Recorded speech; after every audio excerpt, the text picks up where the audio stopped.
Charles ഡാർവിൻ്റെ പരിണാമ സിദ്ധാന്തം യാഥാർത്ഥ്യമാണോ? മനുഷ്യൻ പരിണമിച്ചു തന്നെയാണോ ഉണ്ടായത്? വർഷങ്ങളായി ജീനോം പ്രൊജക്റ്റിനെ കുറിച്ച് പഠനം നടത്തിവരുന്ന ഡോക്ടർ താഹിർ സാറിനോട് ചോദിക്കാം. ബിൽ ബ്രൈസന്റെ short history of nearly everything എന്ന പുസ്തകത്തിൽ ചാൾസ് ഡാർവിൻ്റെ തിയറി ഓഫ് എവല്യൂഷൻ അംഗീകരിക്കുന്ന ഒരുപാട് കാര്യങ്ങൾ പറഞ്ഞിട്ടുണ്ട്. നമ്മുടെ ശരീരത്തിൽ തന്നെ ബയോളജിക്കലി ഒരുപാട് കാര്യങ്ങൾ ചാൾസ് ഡാർവിൻ്റെ തിയറി അംഗീകരിക്കുന്ന കാര്യങ്ങളാണ്. അതായത് നവജാത ശിശുക്കളിലുള്ള കൈ ഇങ്ങനെ മടക്കി പിടിക്കുന്നത് ഒരു തെളിവാണെന്ന് പറയുന്നു. മാത്രമല്ല നമ്മുടെ നട്ടലിലുള്ള അവസാനത്തെ ബോൺ അതും ഒരു തെളിവാണെന്ന് പറയുന്നു. പിന്നെ കണ്ണിലെ ഒരു പാളി അതും തെളിവാണെന്ന് പറയുന്നു. പിന്നെ നമ്മുടെ കയ്യിലുള്ള ഈ ഞരമ്പ്, പിന്നെ അവസാനം രോമാഞ്ചം, അതൊക്കെ തിയറി ഓഫ് എവല്യൂഷനെ അംഗീകരിക്കുന്ന ഘടകങ്ങളാണ്. സാറിന് ഇതിനെക്കുറിച്ച് എന്താണ് പറയാനുള്ളത്? ചാൾസ് ഡാർവിൻ കൊണ്ടുവന്നത് 3 കാര്യങ്ങളാണ്. ഒന്ന് theory of evolution, natural selection, survival fit as. ഇതാണ് ചാൾസ് ഡാർവിൻ്റെ അടിസ്ഥാനപരമായ സിദ്ധാന്തം. മനുഷ്യനടക്കമുള്ള എല്ലാ ജീവജാലങ്ങളുടെയും നിറവും ആകൃതിയും വലിപ്പവും എല്ലാം വ്യത്യസ്തമാണ്. ഈ വ്യത്യസ്തമായ ഭാവങ്ങൾ വന്നത് മനുഷ്യരിൽ മാത്രമല്ല, ഏകകോശ ജീവികൾ മുതൽ ബഹുകോശ ജീവികളിലെല്ലാം തന്നെ വ്യത്യസ്തമായ രൂപങ്ങളും ഭാവങ്ങളും ആണുള്ളത്. അതിന് ഹെബിറ്റേറ്റ് എന്ന് പറയും, ആവാസ വ്യവസ്ഥ. ഇതൊരു ഏകീഭവിച്ച രൂപത്തിലല്ലാത്തതുകൊണ്ട് ഒരിക്കലും തന്നെ ഒരു ജീവിയിൽ നിന്നാണ് പരിണമിച്ചാണ് മറ്റൊരു അവസ്ഥ ഉണ്ടായത് എന്ന് നിഗമിക്കാൻ കഴിയുകയില്ല. ചാൾസ് ഡാർവിൻ 1850 ഒറിജിൻ ഓഫ് സ്പെസീസ് എന്ന് പറഞ്ഞിരിക്കുന്ന അദ്ദേഹത്തിൻ്റെ തിയറി അനുസരിച്ച് ഒരു പൂർവിക ആയ ഒരവസ്ഥയിൽ നിന്നാണ് ഈ കാണുന്ന മനുഷ്യരാശികളും ജീവജാലങ്ങളും എല്ലാം തന്നെ മാറ്റങ്ങൾക്ക് വിധേയമായിക്കൊണ്ടാണ് രൂപാന്തരപ്പെടുത്തിയെന്നുള്ളതാണ്. ഒറിജിൻ ഓഫ് സ്പെസീസ് എന്ന് നിൽക്കുന്ന ആ വലിയ ആശയം രൂപം കൊള്ളുന്നത് എല്ലാ ജീവവർഗത്തിൻ്റെയും ആരംഭം ഒന്നിൽ നിന്നാണ് എന്നുള്ളതാണ്. അതുകൊണ്ടാണ് തിയറി ഓഫ് എവല്യൂഷൻ എന്നുള്ള ഒരു വലിയ ആശയം അദ്ദേഹം രൂപീകരിച്ചത്. 3 കാര്യങ്ങളാണ് ചാൾസ് ഡാർവിൻ കൊണ്ടുവന്നത്. ഒന്ന് theory of evolution, natural selection, survival fit as. ഈ 3 അവസ്ഥകളെ, രൂപഭാവങ്ങളെക്കുറിച്ചാണ് അദ്ദേഹം പഠനം നടത്തിയത്. പിൽക്കാലത്ത് വന്നിരിക്കുന്ന ശാസ്ത്രജ്ഞന്മാരിൽ തന്നെ ഉപോത്വലകമായി ചാൾസിൻ്റെ ഈ നിഗമനത്തെ ബേസ് കൊണ്ടാണ്. അതുകൊണ്ട് പൂർവികന്മാരുടെ കാര്യങ്ങളെ പഠിക്കാൻ മുതിർന്ന ആളുകൾക്ക് യാതൊരു തരത്തിലുള്ള ഭാവങ്ങളും മനസ്സിലാക്കാൻ സാധിച്ചിട്ടില്ല. അവർക്ക് ആകെ അവലംബമാക്കിയിട്ടുള്ളത് ഫോസിലുകളാണ്. ഫോസിലുകളുടെ അടിസ്ഥാനത്തിലാണ് ഓരോ വർഗത്തിൻ്റെയും ഭാവങ്ങളെക്കുറിച്ചും എത്ര വർഷങ്ങൾക്ക് മുമ്പാണ്, എത്ര ആയിരത്താണ്ടുകൾക്ക് മുമ്പാണ് പൂർവികന്മാർ പരിണമിച്ച് ഈ അവസ്ഥയിലെത്തിയത് ഫോസിലിൽ കൂടിയാണ് കണ്ടെത്താൻ സാധിച്ചത്. ഒടുവിലുള്ള നിഗമനം വളരെ വ്യക്തമായിട്ടും പറഞ്ഞത് മനുഷ്യൻ്റെ പൂർവികമായി നിൽക്കുന്ന ഘടകം ചിമ്പൻസി പോലെയുള്ള മൃഗങ്ങളുമായി സാമ്യപ്പെടുത്തിക്കൊണ്ടാണ്. അതിന് ഉപോത്വലകമായിട്ടുള്ള കുറേ കാര്യങ്ങൾ അവതരിപ്പിച്ചിട്ടുണ്ടെങ്കിൽ പോലും അതിന് ഈ പരിണാമഘട്ടത്തിൽ ഉണ്ടാകുന്ന ഒരു വിടവുണ്ട്. നമുക്കറിയാം, കുരങ്ങും അല്ലെങ്കിൽ ചിമ്പൻസി പോലെയുള്ള ജീവികളും ഒന്നും തന്നെ പരിണമിച്ച് അല്ലെങ്കിൽ മാറ്റങ്ങൾക്ക് വിധേയമായിക്കൊണ്ട് ആണ് മനുഷ്യൻ എന്ന ജീവി ഉണ്ടായത് എന്ന് സ്ഥാപിക്കാൻ തക്ക തെളിവുകൾ ഡാർവിന് ഉണ്ടാകാൻ സാധിച്ചില്ല. പിന്നെ ഈ പുസ്തകത്തിൽ പറഞ്ഞതുപോലെ ഒരു കുഞ്ഞിൻ്റെ ജനിക്കുന്ന സമയത്ത് ഗർഭസ്ഥ ശിശു കൈകൊണ്ട് ചുരുട്ടിപ്പിടിച്ചുകൊണ്ടോ അല്ലെങ്കിൽ നട്ടൽ നിവർന്നുകൊണ്ടോ ഇത്തരത്തിലുള്ള രൂപഭാവങ്ങൾ ഒരു തെളിവായിട്ട് നമ്മുടെ സംക്രമിച്ചുകൊണ്ടുണ്ടാക്കിയ ഭൂമിയിൽ വന്നത് ഈ രൂപത്തിലാണെന്നുള്ള സങ്കല്പത്തെ നിദാനമായി എടുക്കുവാൻ ഒരിക്കലും തന്നെ സാധ്യമല്ല. 3.9 ബില്യൺ ഇയേഴ്സ് മുമ്പ് നമ്മുടെ ഭൂമിയിൽ ഉണ്ടായ ഒരു സെല്ലാണ് ലൂക്ക എന്ന cell. Last universal common ancestor. ഈ സെല്ലിൽ നിന്നാണ് എല്ലാ ജീവജാലങ്ങളും ഉണ്ടായത് എന്നാണ് പറയപ്പെടുന്നത്. അതായത് ഉറുമ്പായാലും ബാക്ടീരിയ ആയാലും ആടായാലും ആനായാലും ജിറാഫായാലും മനുഷ്യനായാലും എല്ലാ ജീവജാലങ്ങളും ഈ ലൂക്ക എന്ന് പറയുന്ന സെല്ലിലൂടെയാണ് ഉണ്ടായത്.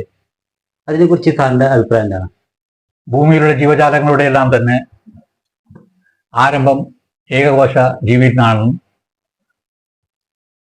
ദീർഘകാലത്തെ വിടവിന് ശേഷം മനുഷ്യൻ എന്ന ജീവി ഉണ്ടായിരുന്നു എന്നുള്ള നിഗമനം തീർത്തും വസ്തുതാപരമാണ്.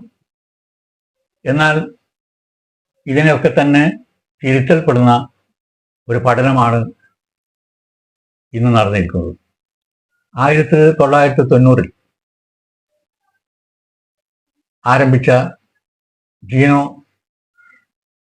ജനറ്റിക്കിനെ കുറിച്ചുള്ള പഠനം ഇന്ന് ഒരു വഴിത്തിരിവുണ്ടാക്കിയിരിക്കുകയാണ്. മനുഷ്യരാശിയുടെ മുഴുവനും ജീനുക്കളുടെ ഘടന ഒരു ഏകീഭവിച്ച രൂപത്തിലാണെന്നും ക്രോമസോമിലുള്ള DNA അടങ്ങിയിരിക്കുന്ന ജീനുക്കൾ, അതായത് അഡ്നൈൻ, തൈമൈൻ, ഗുവൈൻ, സൈറ്റോസിൻ എന്ന് പറഞ്ഞിരിക്കുന്ന 4 നൈട്രജൻ ബേസസുകൾ, ഈ എല്ലാം തന്നെ മനുഷ്യരാശിയിൽ ഒരുപോലെയാണെന്ന് കണ്ടെത്തിയിട്ടുണ്ട്.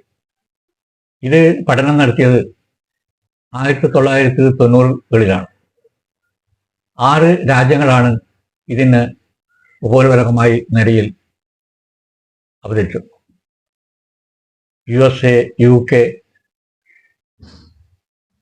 ഫ്രാൻസ്, ജർമ്മൻ, ചൈന, ജപ്പാൻ, ഈ രാജ്യങ്ങൾ കൂടി ചേർന്നുള്ള ഒരു ഏകീഭവിച്ചുള്ള പഠനമാണ് നടത്തിയത്.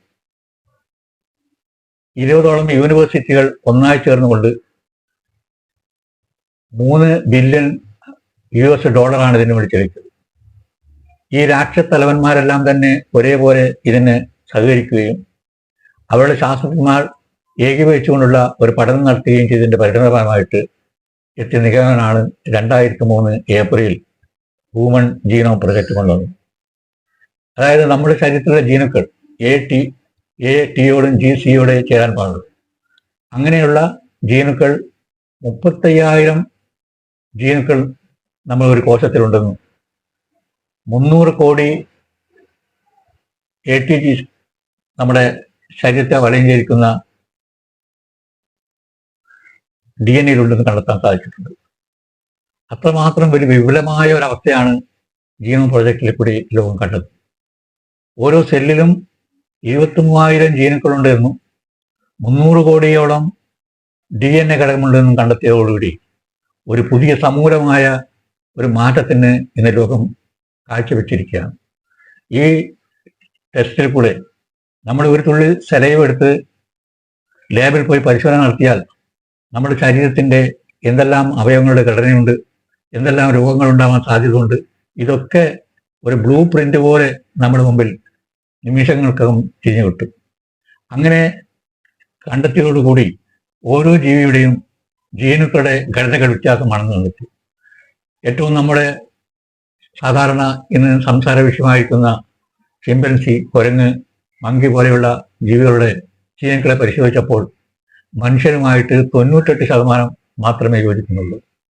അതുപോലെ തന്നെ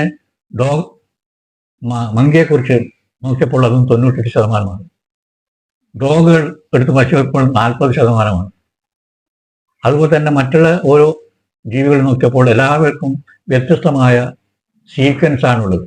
ഈ സീക്വൻസിന്റെ ബേസിലാണ് ഇന്ന് പഠനം നടത്തിയപ്പോൾ പുതിയ സിദ്ധാന്തം രൂപം കൊണ്ടത്. അതായത് എല്ലാ ജീവജാലങ്ങളുടെയും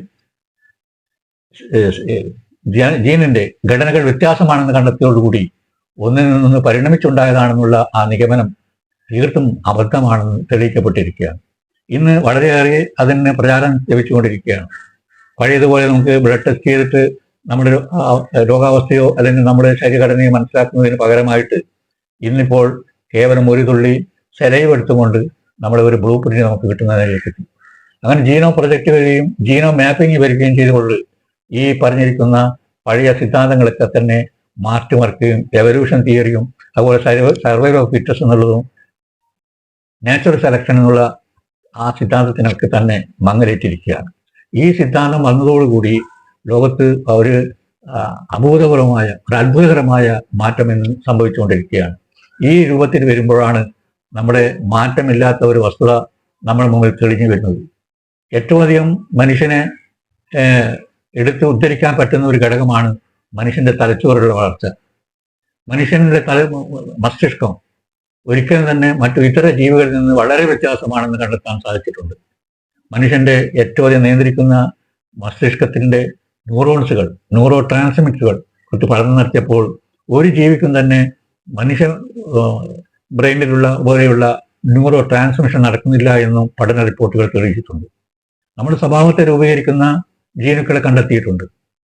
അഡ്നൈൻ, തൈമൈൻ, ഗ്ലൂയിൻ, സൈറ്റോസിൻ എന്ന് പറഞ്ഞിരിക്കുന്ന 4 നൈട്രജൻ ബേസിസുകൾ അതിന്റെ സീക്വൻസിക്ക് അനുസരിച്ചാണ് നമ്മുടെ സ്വഭാവങ്ങൾ കാര്യങ്ങളും അറിയുന്നത് കണ്ടെത്തിയിട്ടുണ്ട്. 0.1 നമ്മുടെ സ്വഭാവത്തെക്കുറിച്ചുള്ള വിലയിരുത്തൽ ഉണ്ടാക്കുന്നത്. ഈ തലച്ചോറിലെ ഡോപ്പാമിൻ, സിറോട്ടോൺ, ഓക്സിറ്റോസിൻ എന്ന് പറഞ്ഞിരിക്കുന്ന 4 ഹോർമോണുകളുണ്ട്.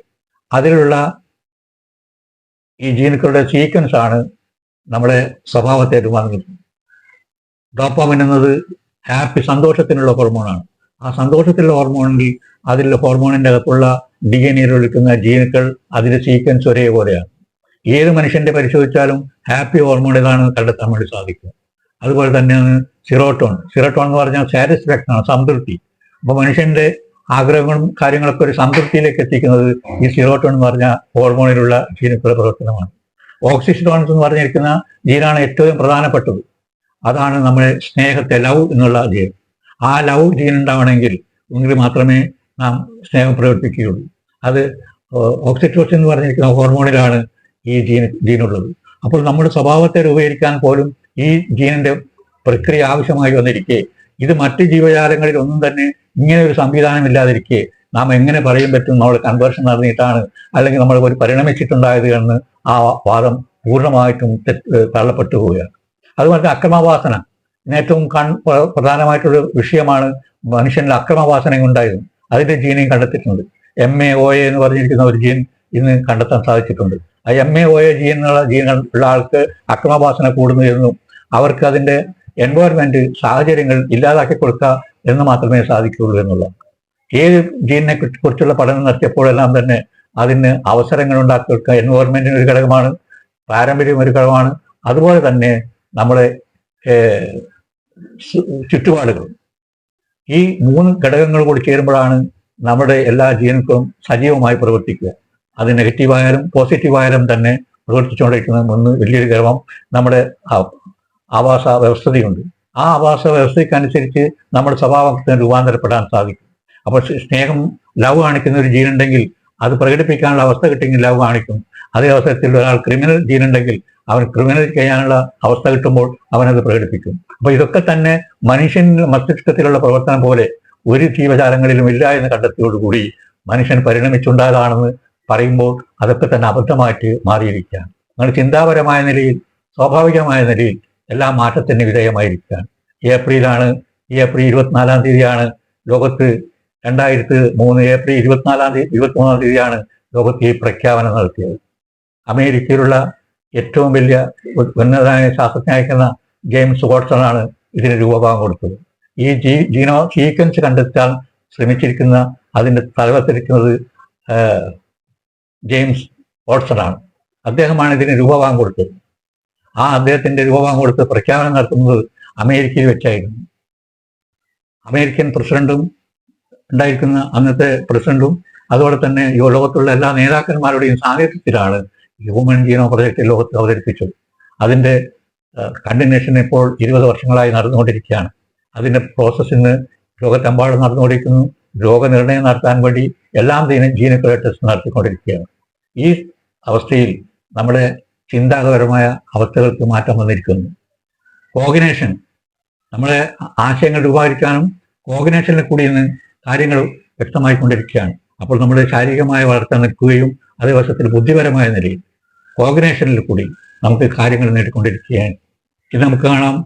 ഈ റോബോട്ടിന്റെ ആവിർഭാവം, ആർട്ടിഫിഷ്യൽ ഇന്റലിജൻസിന്റെ ആവിർഭാവം, ഇതൊക്കെ തന്നെ മനുഷ്യന്റെ സ്വഭാവത്തെ, ഇന്റലിജൻസിനെ, നമ്മുടെ ബുദ്ധിയെ അത് ഡ്യൂപ്ലിക്കേറ്റ് ചെയ്യാൻ കഴിയാം എന്നുള്ള നിലയിലേക്ക് എത്തിക്കഴിഞ്ഞു. അപ്പൊ മനുഷ്യ ശരീരത്തിന്റെ പരിണാമം ഉണ്ടാവാതിരിക്കുകയും മനുഷ്യന്റെ ബുദ്ധിപരമായ പരിണാമം ഉണ്ടാവുകയും ചെയ്തു എന്നുള്ള ഒരു സിദ്ധാന്തം വന്നതോടുകൂടി നമ്മുടെ കയ്യിൽ നിന്ന് ഈ ആശയം വേർപെട്ടു പോയിരിക്കുകയാണ്. എല്ലാ ആശയങ്ങളുടെയും ഒരു തിരുത്തലിന് വിധേയമായിരിക്കുന്നു.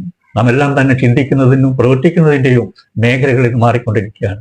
പുതിയ ഔട്ട്ഡേറ്റ് ആയിക്കൊണ്ടിരിക്കുകയാണ്. നമ്മുടെ ചിന്താഗതികൾ മുഴുവൻ ഔട്ട്ഡേറ്റ് ആയിക്കൊണ്ടിരിക്കുകയാണ്.